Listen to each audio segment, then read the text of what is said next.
अस्सलामु अलैकुम वरहमतुल्लाहि वबरकातुहू या अली अलैहिस्सलाम मदद। जी मोमिन, तो आप देख रहे हैं बाब इमाम टीवी और आज हम आपके सामने ऐसे शख्स का वाक़या पेश करेंगे जिसने इमाम कायम आले मोहम्मद अलैहिस्सलाम से मुलाकात की। और ये वाक़या सुनाने वाले शेख सदूक अलैहिर्रहमा हैं। शेख सदूक अलैहिर्रहमा कहते हैं कि हमदान के अंदर एक कबीला है जिसका नाम बनु राशिद है। जब मैंने उनसे मुलाकात की तो मैंने उनसे मालूम किया कि आप बताएं कि आप पूरा जो कबीला है ये शिया है, आपके शिया होने की वजह क्या है, आप शिया कैसे हुए।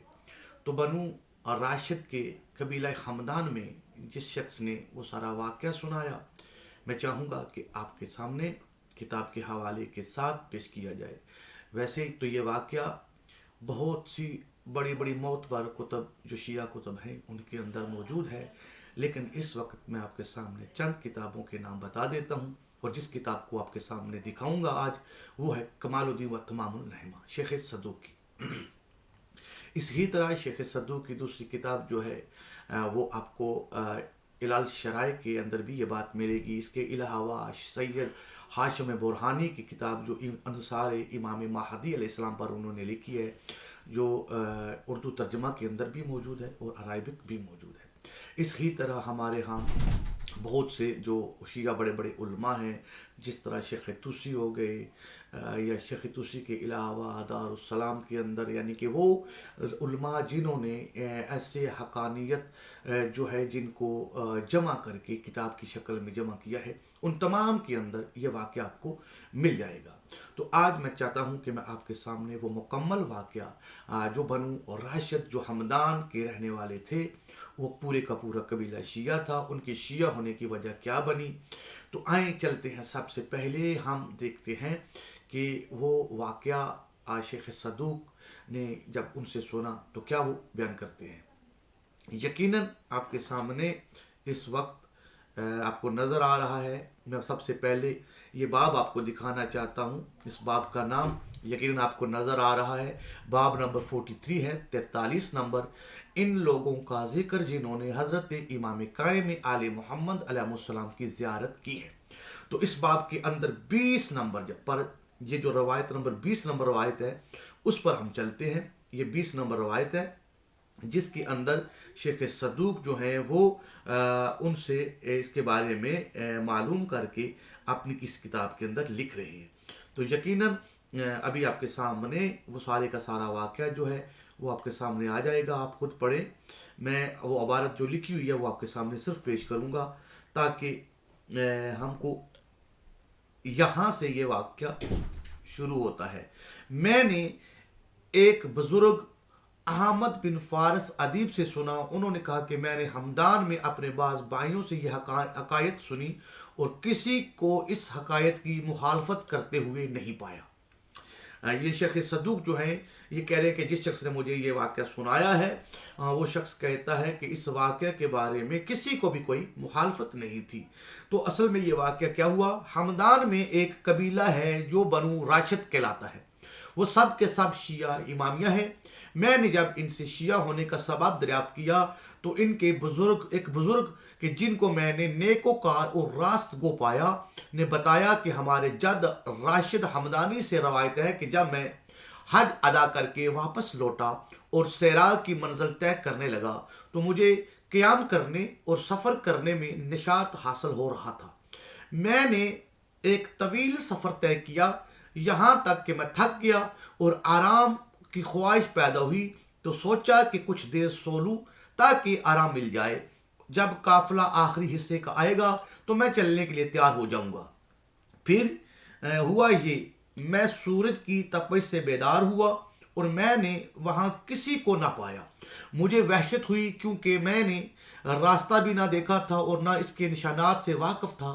बस मैंने अल्लाह अज़्ज़ा वजल पर भरोसा किया और सोचा कि जिस तरह मेरा रुख इसकी तरफ चले, थोड़ी ही फैसला तय किया था कि एक सरसब्ज़ व शादाब ज़मीन पर पहुंचा जिस पर कुछ देर पहले बारिश हो चुकी थी और इसकी मट्टी बहुत खुशबूदार थी।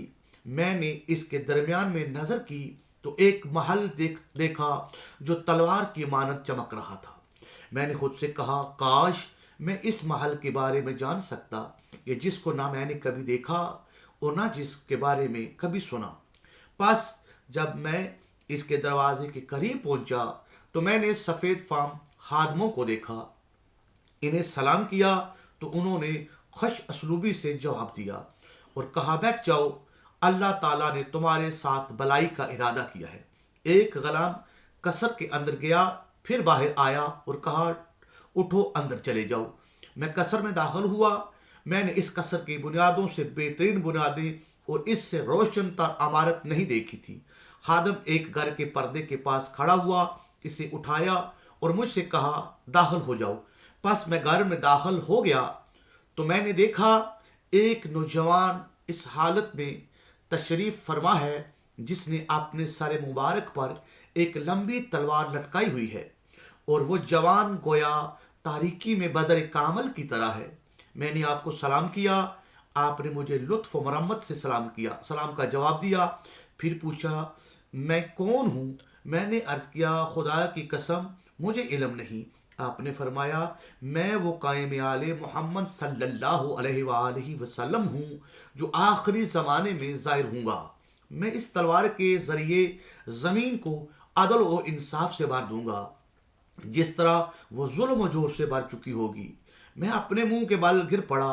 آپ نے فرمایا ایسا نہ کرو، اپنے سر کو اٹھاؤ، تم ہمدان کے رہنے والے راشد ہو؟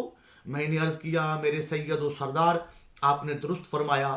آپ نے فرمایا کیا تم اس بات کو پسند کرو گے کہ اپنے اہل و عیال کے پاس واپس جاؤ؟ میں نے عرض کی جی ہاں میرے سردار، اور جو کچھ اللہ عز و جل نے مجھے عطا کیا اس کی خوشخبری بھی سناؤں گا۔ آپ نے ایک تھیلی مجھے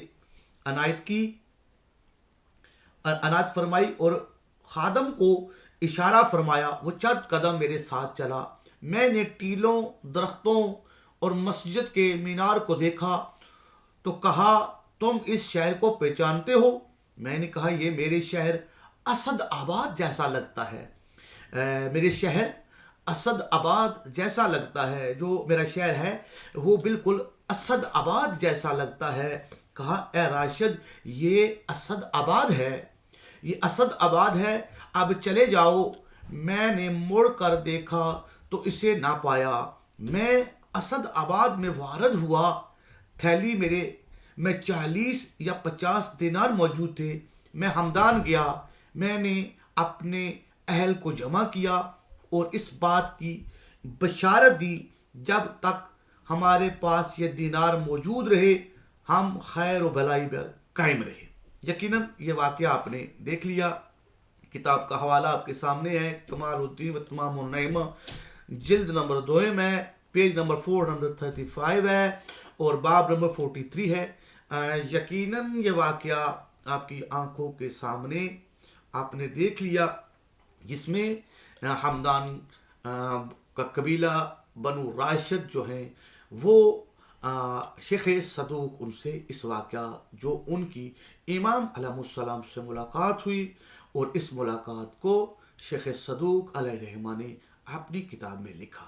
ہمدان اور اسد آباد یہ دو ایسی جگہ ہیں، اگر ہم غور و فکر کریں تو شاید کیونکہ یہ وہ قدیم قبیلہ ہے اور ان کے پاس اگر وہ دینار جن کے بارے میں یہ بات کی ہے کہ وہ ہمارے لیے پاس جب تک موجود رہے تو خیر و خوبی اور برکت رہی، تو یقیناً ایسے افراد آج بھی موجود ہوں گے جو امام علیہ السلام سے ملاقات کرتے ہیں اور امام علیہ السلام سے کچھ حاصل کر کے وہ مومنین تک پہنچاتے ہیں۔ دعاؤں میں یاد رکھیے گا۔ السلام علیکم، یا علی علیہ السلام مدد۔